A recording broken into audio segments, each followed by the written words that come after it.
Hello friend, welcome to my electrical tutorial. In this video, I will demonstrate the control and power circuit of an bridge overhead crane. Stay with me and learn more about the detail of electrical wiring. Let's get started. So this is the complete wiring connection of bridge overhead crane. And this is the schematic diagram and ladder diagram. So, subukan nating supplyan yung ating sirkito. I-energize natin yung ating control breaker. So, as you can see, agad nag-activate yung ating power indicator light. So, subukan nating i-activate isa-isa yung ating mga devices kung gagana ba o hindi. So, try natin sa north. Ayan. Gumagana yung ating motor. Ayan. Gumagana yung ating north. And try natin sa south. Gumagana yung ating motor. So, ayan. Reverse yan. Ayan. Gumagana. Try natin sa east. Ayan. Gumagana din yung ating east. East. So, try natin sa up.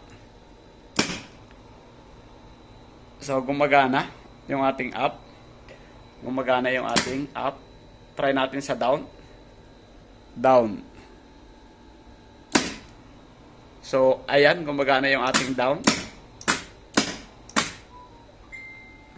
So, ayan yung ating sample motor. Gumagana yung ating down. Up.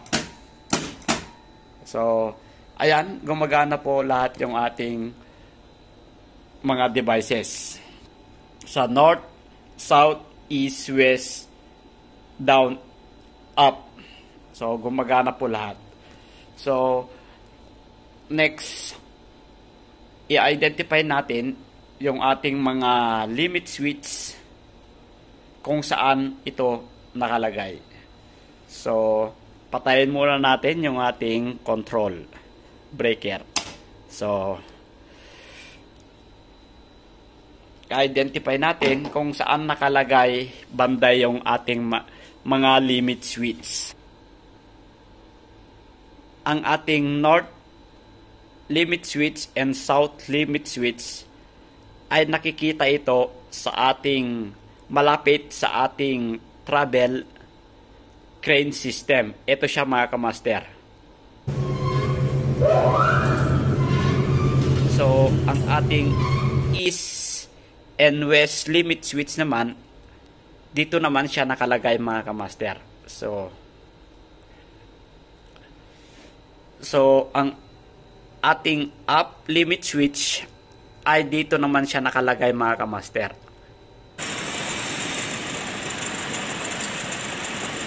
So, ayun. Proceed na tayo sa ating wiring connection ng ating control circuit.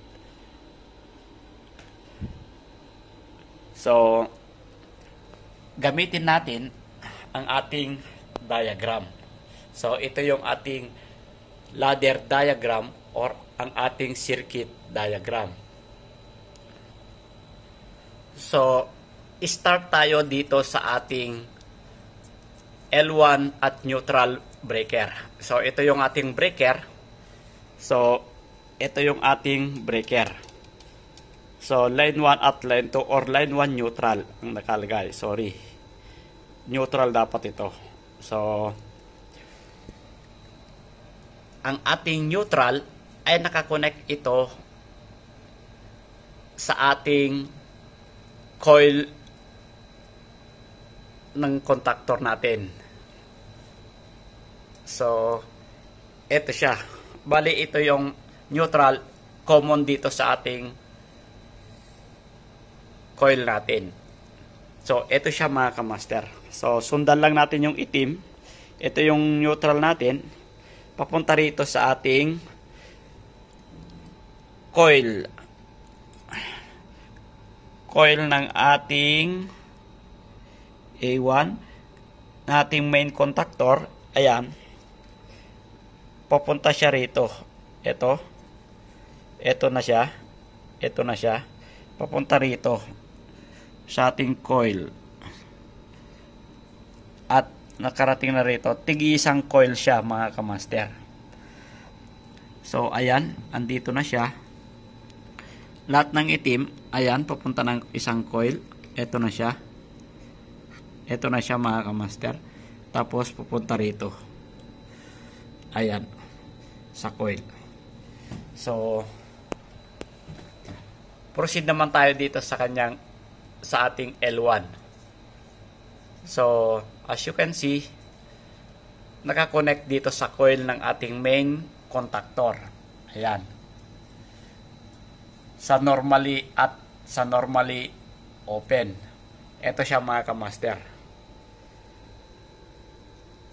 Itong L1, sundan natin yung kulay asul, papunta dito. Dito yan. Dito sa isang coil at nakakonect dito sa normally open. Based sa ating diagram, ganyan po yung kanyang connection. So, nandyan na tayo sa normally open. Nakakonect na siya rito. So, ayan na. Dito na tayo. Sa isang terminal ng normally open, sa ating main contactor, ay nakakonect dito sa ating emergency stop. Yung isang pin ng button ng emergency stop. So, ito na siya mga kamaster. Ito na siya. Yung kulay asul, pupunta na dito sa ating isang terminal ng ating button switch. Stop. Emergency stop. So, pagka yung isang pin naman ng ating emergency stop button ay nakakonect dito sa common ng ating switches. Ayan siya mga kamaster. So, isang terminal ng ating emergency stop ay nakakonect dito sa common ng ating switch. Ayan. Ayan. Nakakonect lang siya dyan. So, napakadali, di ba, mga kamaster? So, yung tig-iisang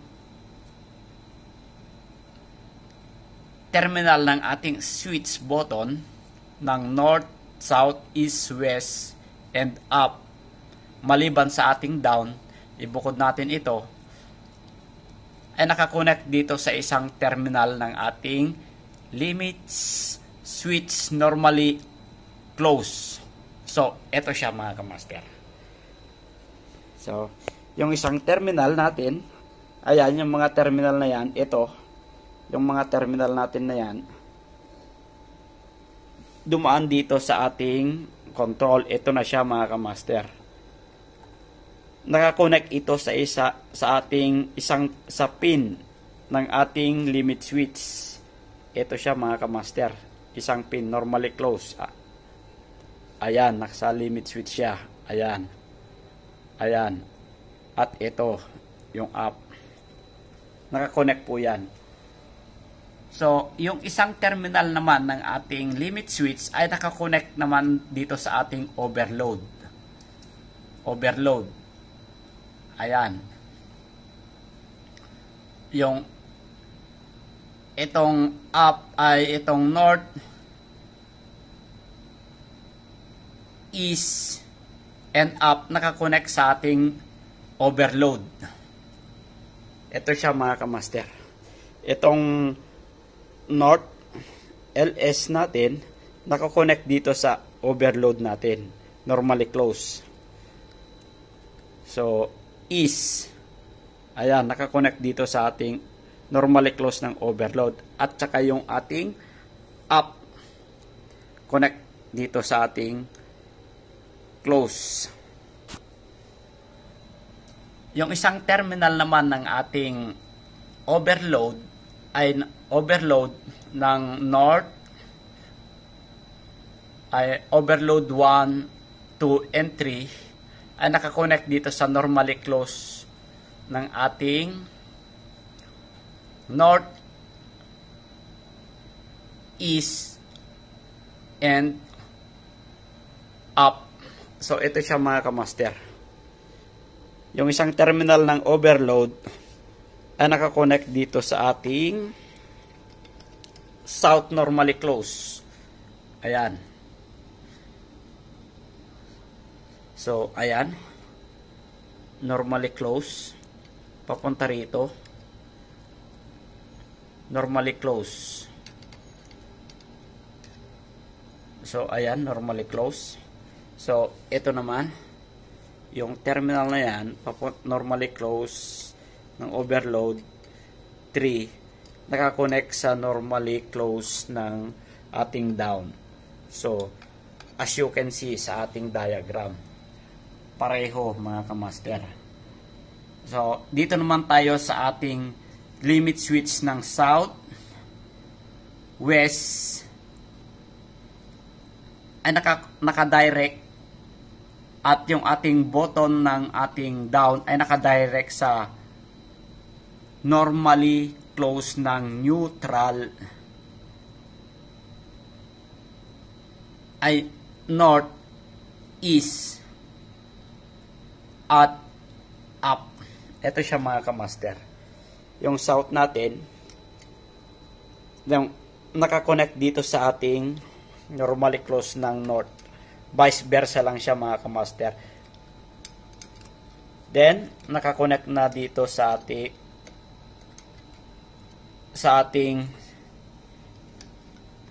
isang coil. Dito sa coil ng ating south. So, ganyan lang mga kamaster. Ito, papunta ng coil. Bali, dito na siya. So, ito naman siya mga kamaster. Nakakonect siya dito. Ayan. Normally close. Papunta na rito sa coil. So, pareho dito sa ating yung tig-isang terminal ng ating close ay papunta na rito sa ating tig-isang coil ng ating contactor ng north, south, east, west, up, and down. So, pareho mga kamaster. Same sa ating diagram yung ating connection. So, as you can see, gumagana yung ating sirkito. So, pagdating naman dito sa ating power, yung MCC ay pupunta rito sa ating MCCB1, MCCB2, MCCB3. So, ito siya mga kamaster. Nakakonect rito, papunta na siya rito. L1 to L1. So, L2 to L2. At L3 to L3. Bali, parallel connection. So, pagdating dito, nakaparallel na, yung ating MCCB1 nakakonect dito sa ating north contactor at south contactor. Ito siya mga kamaster. Yung ating MCCB1 nakakonect lang dito sa ating north and south contactor. Hindi pa nagbaliktad yung ating connection dito mga kamaster.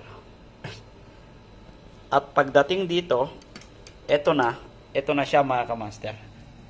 Ito na siya. Nag-interchange na yung ating connection. Nagbaliktad na yung ating connection dito para sa ating reverse. Forward, reverse. Ito na siya. Kakonect na siya rito mga kamaster. Ito. Nag-interchange na yung kanyang connection. Tapos, dadaan ng ating overload papunta ng ating motor. ating UBW1. At ganun din dito mga kamaster. Sa ating MCCB2, ganyan din yung connection niya mga kamaster. Ayan. Tapos nag-interchange siya rito. At papunta na rito sa ato UBW. At ganun din dito sa ating MCCB3. Pare-pareho lang yung kanilang connection. O yan. Same lang. MCCB3. Yan.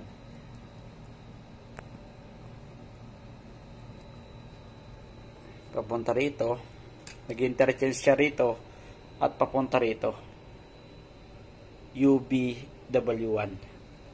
So, ganun lang mga kamaster yung kanyang connection ng kanyang power circuit. Control and power circuit. Try ulit nating paganahin. So, lagyan natin ng power. So, lagyan natin siya ng power. Ayan. Pagka on natin yung ating control circuit, agad gagana yung ating main contactor at magkakaroon siya ng power indicator. Ibig sabihin, may supply na yung ating sirkito. So, test natin sa ating north. Ayan, mga kamaster, yung ating north.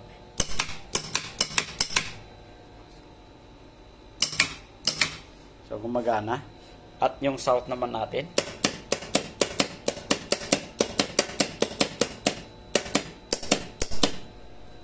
See? So, yung east naman. Yung east.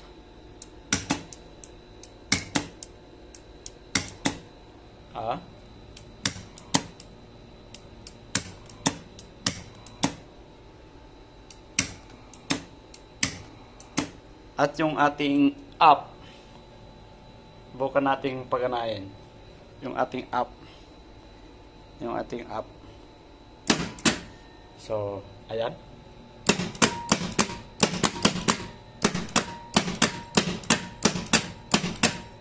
Ayan.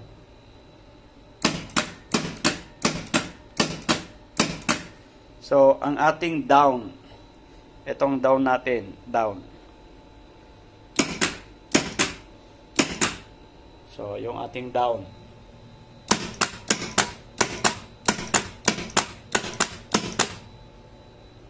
Gumagana yung ating motor. Oh, down.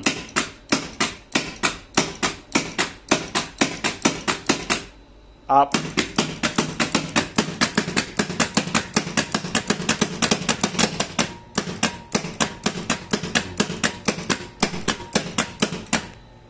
So, legit itong ating diagram mga kamaster.